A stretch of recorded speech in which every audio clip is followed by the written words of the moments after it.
proven wrong. If it's no longer in the cards, we can't simply say that because Jews reject a democratic state, therefore we have to throw up our hands in despair, because we have to remember that South African whites rejected with all their heart and soul a democratic state as well. That doesn't mean you abandon the goal, because for the moment there's no constituency for it. If it's the only viable goal, and it seems to me that the democratic state is becoming the only viable goal, then that's the one that we have to aim at, and we can't simply avoid the issue because for the moment it's not realistic. Well, for the very longest time, a democratic state in South Africa wasn't realistic either. I'm not advocating one over the other. I'm simply saying that it may be the case that a two-state settlement is no longer a viable option. Anybody who's been to the West Bank knows that Israel has created so many facts on the ground that trying to separate out an Israel from Palestine is at this point, in my Africa, you couldn't separate out a black from a white homeland. Since you can't separate out the two, you have to figure out means of living with the two together. Keith, you wanted to say something. I think that the discussion we've heard raises some questions to political scientists. The first question is, why on earth should Muslim and Christian Palestinians be punished for the crimes of anti-Jewish racists in Germany, which have not even visited?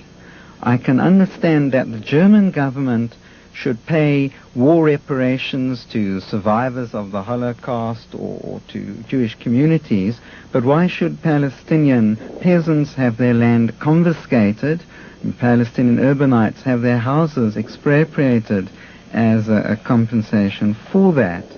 The speakers have stressed that the political Zionist movement post 1880 is connected with the rise of anti-Jewish racism in Europe, also anti-Arab racism in Europe. One could point on it in that noon there.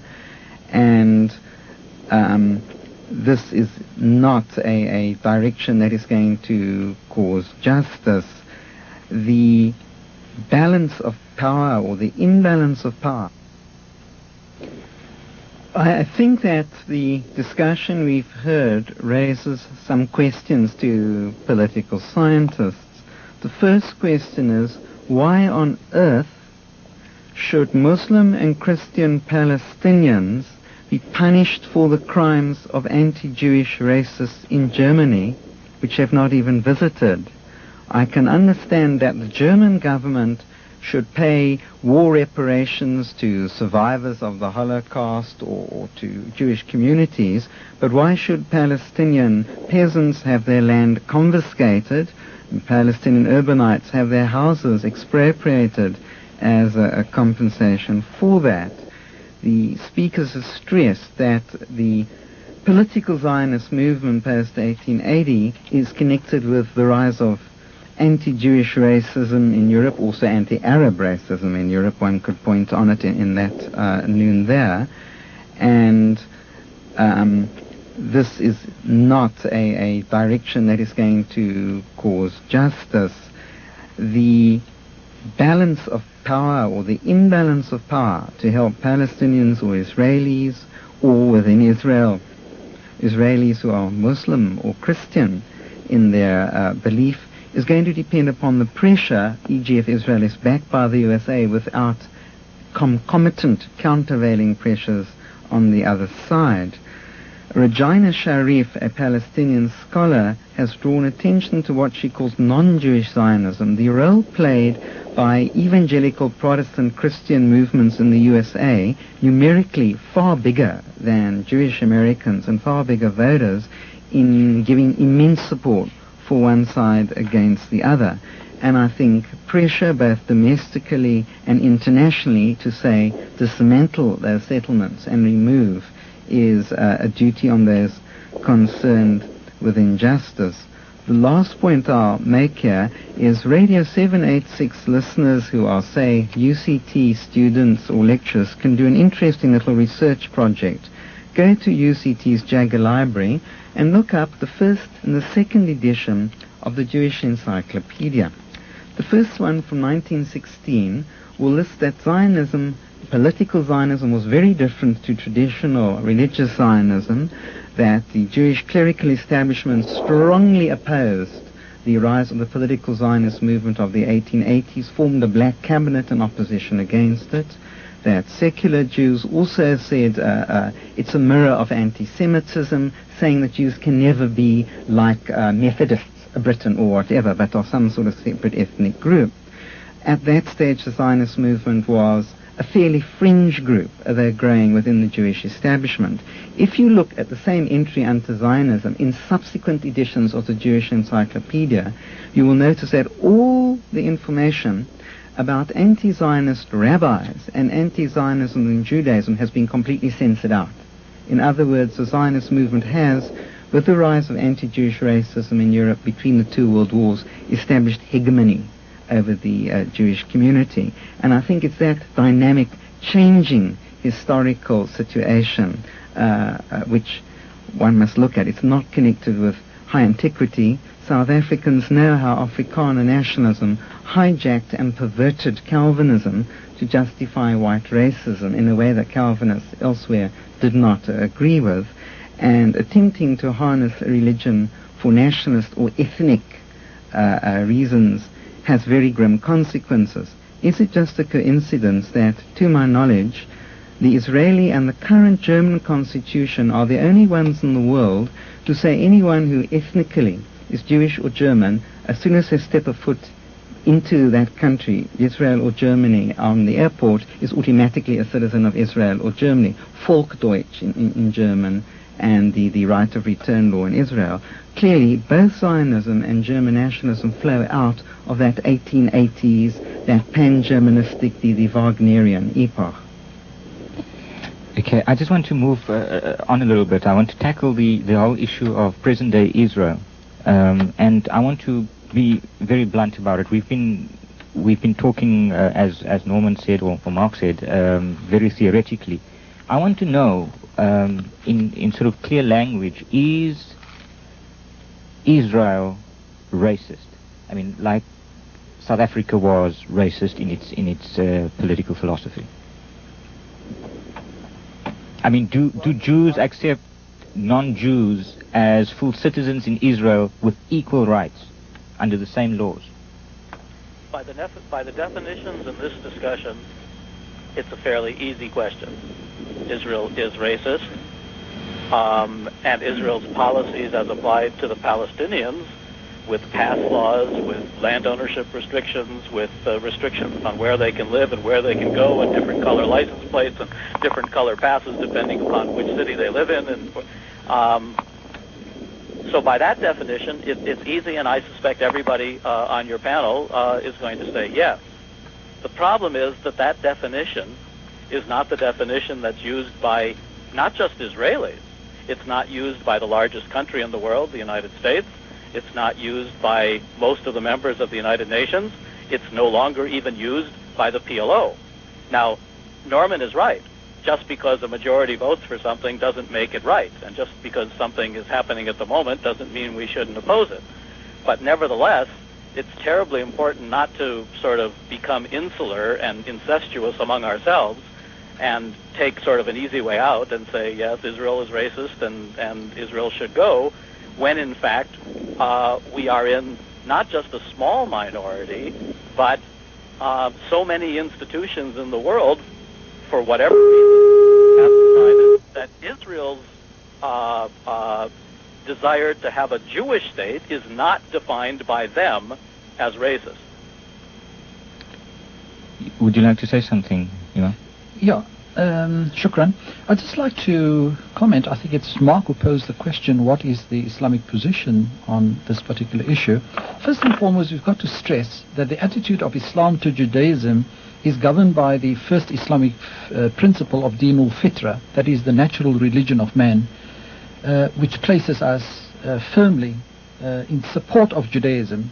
Secondly, Islam never doubts the revealed status of the Torah. Sorry for interrupting, Mr. Dixon. I see Mr. Muhammad Al-Aziz off the line. Oh, can you try and get him back, please? Okay. Thirdly, Islam recognizes that Allah has especially favored the Jews. But we understand this as a covenant fulfilled between the Jews and Allah. Their part is to serve Allah and do what is righteous. The emphasis on do what is righteous. Islam knows nothing of the so-called promise, that is the doctrine that Allah favors the Jews forever, regardless of whether they realize their part of the covenant. The second aspect is Zionism a solution or a curse? And just 5 basic points we'd like to highlight here. 1, the majority of Jews in the world, plus minus 14 million at this time, have not uprooted themselves to settle in Palestine. In fact, New York City has more Jews than Israel itself. Secondly, the nationality, or the national loyalty of Jews rather, is placed under suspicion. Judaism is seen as a religion, a policy, a race, an ethnic group, a land all in one, which is confusing the concepts itself. Thirdly, Israel, the so-called greatest achievement of Zionism, is in fact its greatest failure, because Zionism has not provided security for those 14 million or even for the 3 million within Israel at this point in time. Fourthly, secularism is deeply entrenched in the Zionist state. Zionism then substituted ethnic feeling for faith in God, and therefore it does not qualify on the basis of religious principles. Fifthly, Zionism in fact westernizes the Jew, because the aims of Zionism actually coincide with those of Western imperialism and colonialism. In actual fact, Israel has become the foreign policy tool of the so-called superpowers, and especially that of America. Yeah, Keith, you seem to be writing something. Well, I think that whatever the realities of the imbalance of power, if many countries in the world, from South Africa to the USA, to the European Union, to Japan, have had to face up to the challenge of racism in their society and of racial laws and of an ethnic injustice in the way budget and resources are allocated, Israel and other Middle East countries cannot imagine that they are exempt from the same challenges facing up to them. The people who complain correctly and loudly about discrimination against Jewish minorities under Arab governments in the Middle East are the same people who are silent about discrimination and the budget allocations against non-Jews in Israel. The Israeli law defines a Jew, the famous law of return, like the South African race classification laws of the bad old days. A Jew is any person whose mother is Jewish. Whether you believe in Judaism or an atheist is irrelevant, provided you haven't converted to another religion. This is a straight primacy of an ethnicism over any religion. Mr. Muhammad Al-Aziz back on the line. Thank you very much. The Israeli law has in fact laid down a hierarchy as bizarre as the apartheid system of whites, honorary whites, coloreds and Indians, other coloreds, Bantus, and then foreign aliens of the Transkei, such as Mandela, Sisulu, and Mbeki. By Israeli law, you have a hierarchy of Jews, of honorary Jews, that is those whose father is Jewish but his mother is Muslim or Christian. Then you have non-Jews, that is those who are Muslim or Christian. Then you have residents, that is the citizens of Quds, Old Jerusalem, who are given a municipal but not a parliamentary franchise, and that Israel has annexed forever, as it sees it, the old city of Quds, Jerusalem. And then you have what amount to enemy subjects who are totally rightless, that is the West Bank and Gaza Strip. And I think whenever one sees injustice, whichever country in the world that might be, Israel, Palestine, Egypt, South Africa, one has a duty to speak the truth, and one has a duty to go on talking about it. Thank you. Imam Al-Asi, are you back? Yes, I am. Assalamu alaikum. I think you missed out. The question was, we were discussing present-day Israel and whether or not, in fact, it is racist, and I think we've got a fair amount of consensus here that it is racist. And I don't know if you want to comment on something. I know you've missed out, so if you feel that you want to give it a go, you're free to do so. Well, I'll just be very briefly here. I'm sure all of us agree that it is racist in any definition of the word. The point that I want to make, though, I don't know if anyone touched on this. I'm sorry I got disconnected, not of my own fault. Something happened along the way. But anyways, the point that many times is really, at least as far as we living in the West, it's an ache and a pain, is that the Jewish community in the West, that the same community by and large that supports the racist policies of Israel, is the same community, ironically here, that is very vociferous, very vocal when it comes to opposing racism in the West. I'm sure that was the case in South Africa during the course of opposing apartheid. We saw it in the civil rights movement in the United States. We saw it even in the support that Jewish quarters in the United States gave to the anti-apartheid movement on an international level. It seems like racism is condemned all around the world, but racism stops at the borders of Israel. Israel cannot be racist to the Jewish communities, and here's where, by and large, I'm talking mainstream now. Mark and Norm, don't take offense to this. In the mainstream, and I've been to on campuses in the United States, spoken in front of audiences. Many of them have Jewish students in them, especially on the West Coast. And some of them would be frank enough to come and say, look, we have a problem. We won't discuss it in public. And that's why I say, and I don't think it's wrong-headed, Norm, when we go back and we say that, you really have to take a plunge into that, into the depth of what it takes to mobilize Jewish public opinion against the racist and iniquitous policies of the Israeli nation-state. I think it's a fair statement. Well, Norman, yeah, thank you. Hypocrisy is as old as the beginning of time, I suppose. I'm currently doing some research comparing, for example, Nazi Germany and its treatment of the Jews with Americans and the treatment of blacks in the South.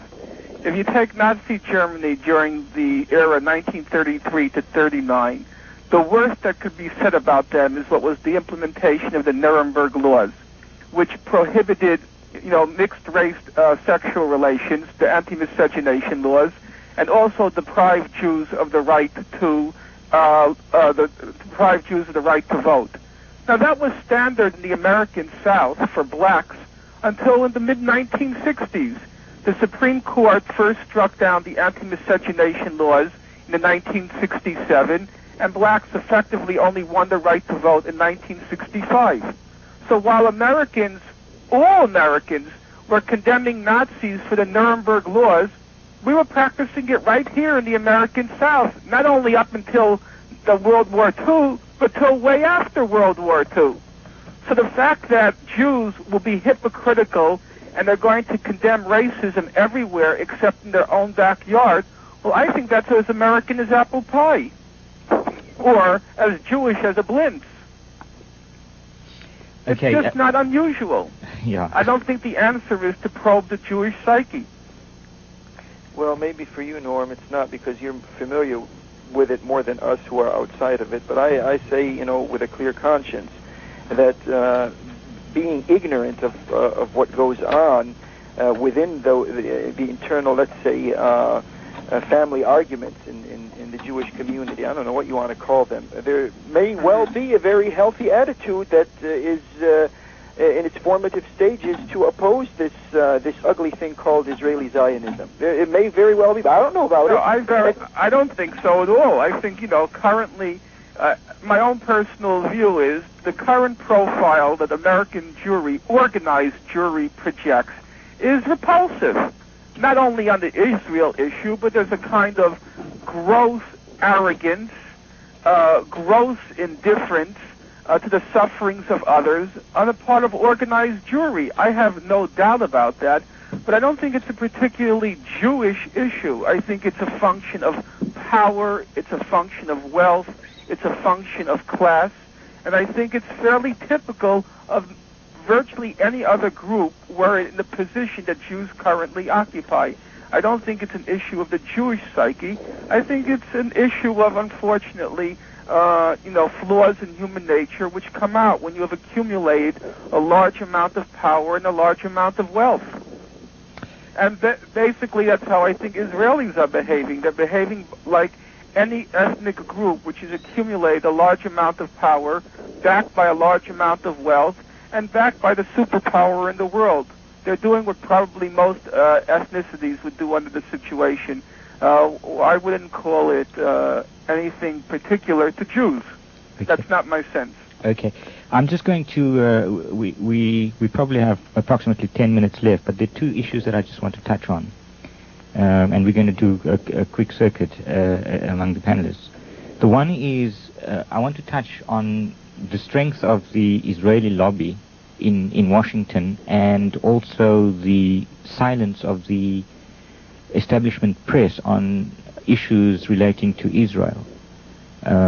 And the second issue that I want to touch on is really where we're heading to for the future. What does the future hold for Israel? So can we start with the first one? It's the silence of the establishment press and also the strength of the lobby. Would you kick off, Mark? At the current time, the power of the Israeli Jewish lobby in Washington, we're talking about political power to manipulate the American government and to manipulate other governments, journalists, intellectuals, the press. The power is immense. How long-lasting it is, how fragile it is, that's a whole other discussion. But the power is not immense only because of the wealth and influence and personalities that make up the Israeli Jewish lobby. Because in the last 15 to 20 years, the Arab regimes, the conservative client regimes, to use Noam Chomsky's phrase, have in a sense joined with the Israeli Jewish lobby. You've got the Saudi regime, the Egyptian regime, the Jordanian Hashemite regime. These regimes have in a sense gotten into bed with the Israeli Jewish lobby for two reasons. One, by playing ball with Israel, they get for themselves from the Americans things that they want. And number two, at a time of upheaval and tension in the Arab world and in the Muslim world, these regimes are scared of their own people and scared that unless they ally themselves with the power of the United States, which at the current time means the power of the United States and Israel, that their own regimes will be more likely overthrown than not. It's a very complicated mix. But it's interesting these days to go to social and political functions in Washington and to see that whereas we in the Jewish community are polarized, and when I worked with Philip Klutznick, who was one of the senior Jewish leaders in United States history, the Klutznick Museum is named after him at B'nai B'rith, and he's the only person who was president of B'nai B'rith and World Jewish Congress. And he told me privately one day the Jewish lobby, he was referring to AIPAC specifically, was the worst thing that ever happened to the American Jewish community. So at a time in history when there's great polarization among us Jews at social and political functions, nevertheless you go in and the people who are backslapping and shaking hands and on best terms are the people who run the Jewish lobby and the Jewish think tank that's associated with the Jewish lobby and the Arab ambassadors and the representative of the Arab League. It's quite a dichotomous situation here in Washington. Norman, do you want to tackle the issue of establishment press? I think those are difficult issues to generalize about because there's always the difficulty of trying to figure out the extent to which, say, the establishment press and, say, the media generally act as they do from a Jewish identity and the extent to which they act as they do because the United States, for its own interest, the U.S. government, the U.S. ruling elite